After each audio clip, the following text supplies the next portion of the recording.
Salut, on est le jour 27e jour de marche, kilomètre 660. Et donc hier soir je suis arrivé au village de Siguer où j'espérais trouver un gîte, mais malheureusement ils étaient tous fermés. Donc en fait je suis sorti du GR dans une ville qui était à 10 km qui s'appelle Tarascon sur Ariège, qui est une grosse ville. Et je me suis traité d'un hôtel et d'un restaurant parce que ça faisait une semaine que je faisais du bivouac sauvage. J'étais crevé, j'avais besoin d'une bonne nuit dans un lit, d'un bon repas, et ça commence raide parce que ça fait un mois que t'es tous les jours dans la forêt, vraiment dans la forêt profonde, que t'es trempé de la pluie qui te tombe dessus et de ta propre sueur et que t'as chaud. Et tu commences à te sentir comme une bête en fait. T'as l'impression de redevenir un animal. Parce que dans nos vies modernes comme ça, elle est toujours hyper propre, dans des beaux vêtements, bien secs, bien frais. Ici dans la montagne, tu redeviens un galérien. T'es tout le temps en train de pousser, en train de tirer. Quand tu marches comme ça tous les jours pendant une longue période, tu finis par t'habituer quoi. Tu penses plus qu'à la marche, avancer, manger, trouver un endroit où dormir, puis le lendemain refaire pareil. C'est ton objectif, la destination qui te fait avancer. Je vous conseille quand même d'en faire l'expérience une fois dans votre vie. Ça vous fera réfléchir à pas mal de choses.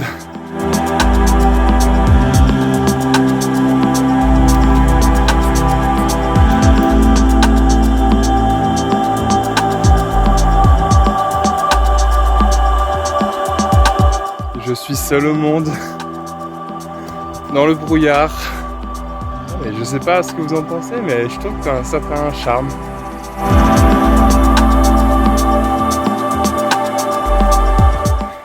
Mes amis les chevaux.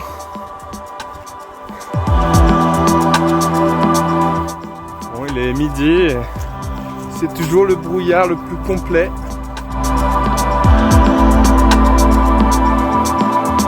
Je suis au milieu de nulle part.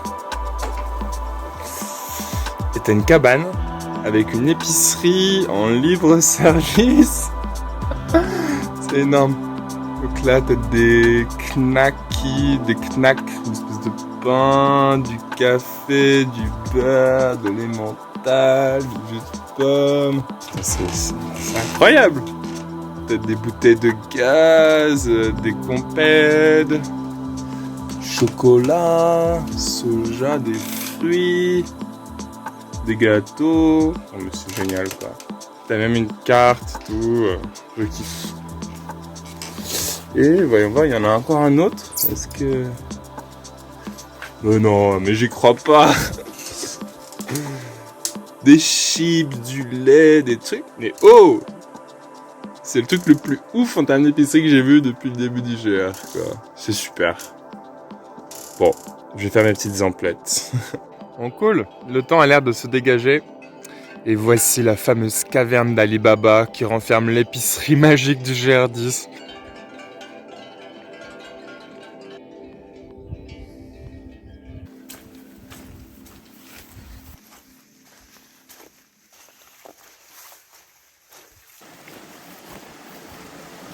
Et il se remet à pleuvoir là.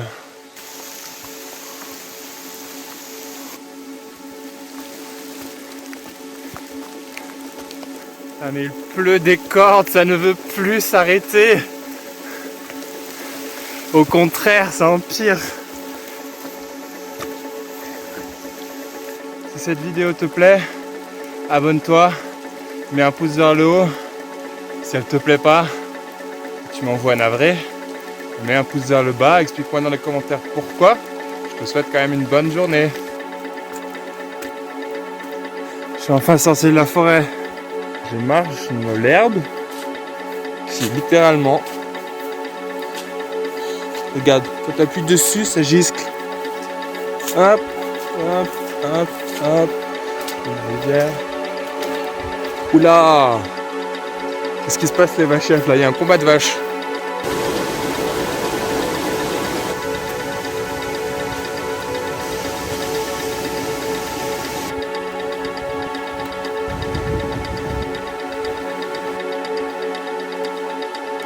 Le refuge que je voulais atteindre pour ce soir là, ils viennent de me l'annoncer à 8 heures de marche.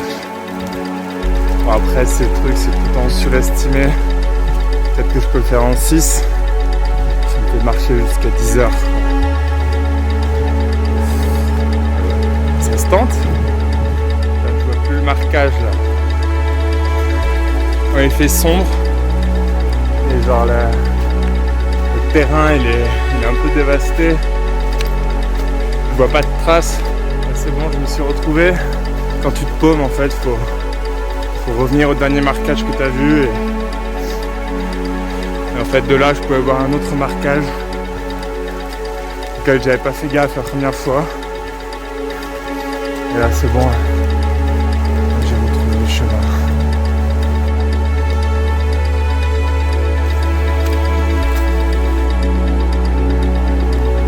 J'ai trouvé un bel endroit pour bivouaquer. Petite clairière bien plate. Bon. Est-ce que je sors la tente sous la pluie là? On va passer une bonne nuit. Non. Je continue de marcher.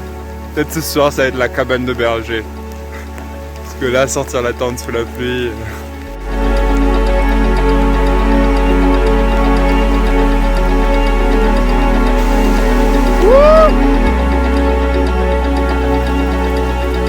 Je suis enfin sorti de la forêt là. Putain, une source. Oui, je veux la source. T'as l'impression qu'ils s'amusent avec toi quoi. Ils te disent source, tournez à droite. Tu te retrouves dans une espèce de forêt de fougères et tu trouves pas la source. Il y a une cabane. Mais bon, je pense que je vais pas m'arrêter mais.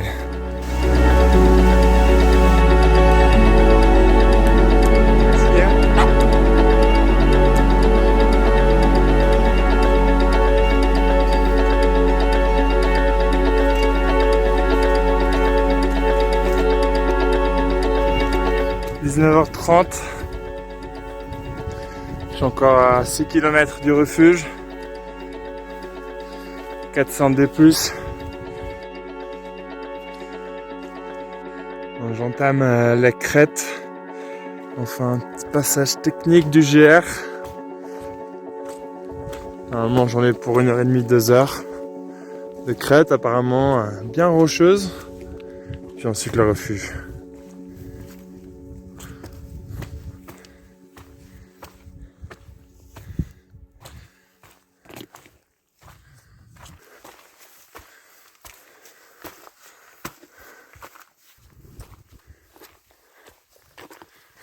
Voilà, maintenant j'ai une petite descente sur le refuge.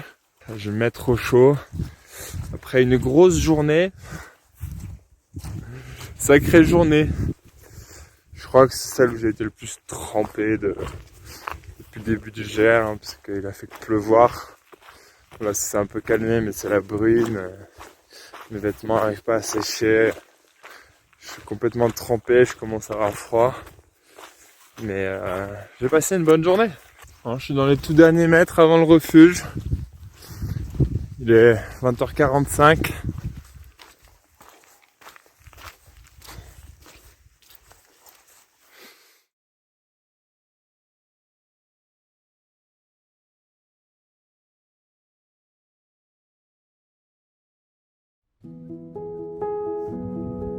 Jour 28, kilomètre 690.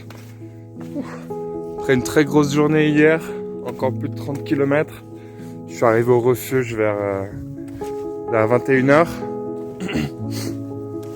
Refuge sympa, gardien bien sympa. Et du coup, ce matin, il fait le même temps qu'hier. La brume, la bruine. Là, j'ai une grosse descente sur Meyrin-les-Valls. Puis ensuite, dans l'après-midi, ça va être grosse côte. C'est mon lot quotidien, hein. Monter, descendre, monter, descendre.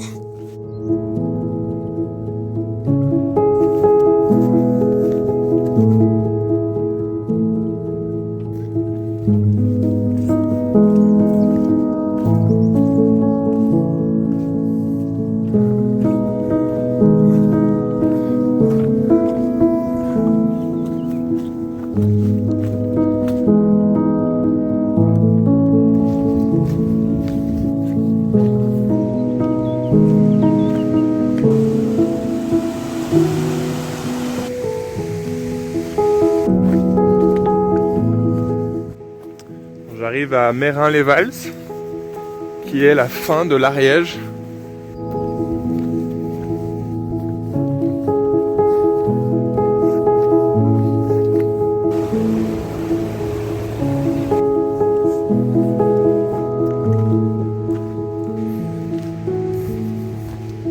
Les sources sulfureuses.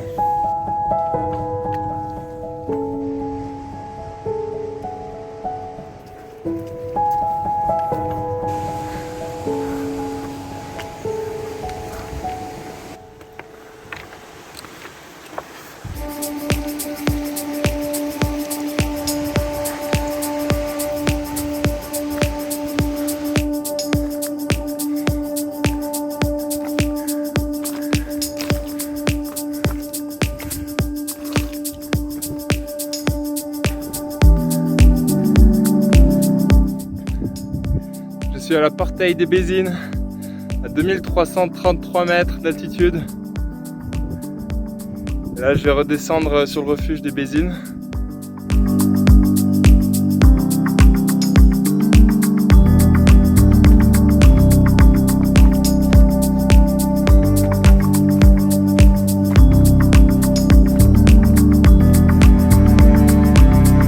On arrive au refuge des Bézines. Je suis avec un pote de randonnée là. Et on est juste en dessous du Carlite. Une magnifique montagne. Faudrait que je gravisse un jour. Le temps s'est levé. On a un beau ciel bleu. Et on va boire une bière au refuge, bien mérité.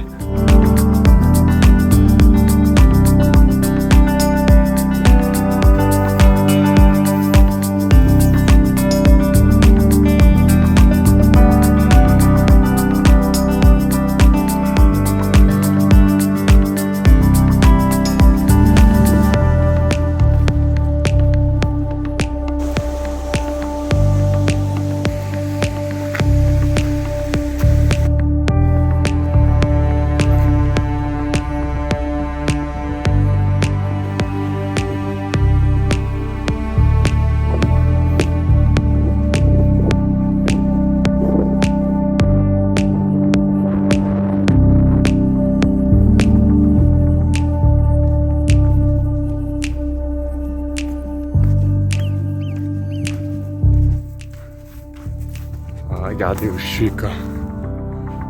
Je suis à côté d'un super lac. Il fait beau.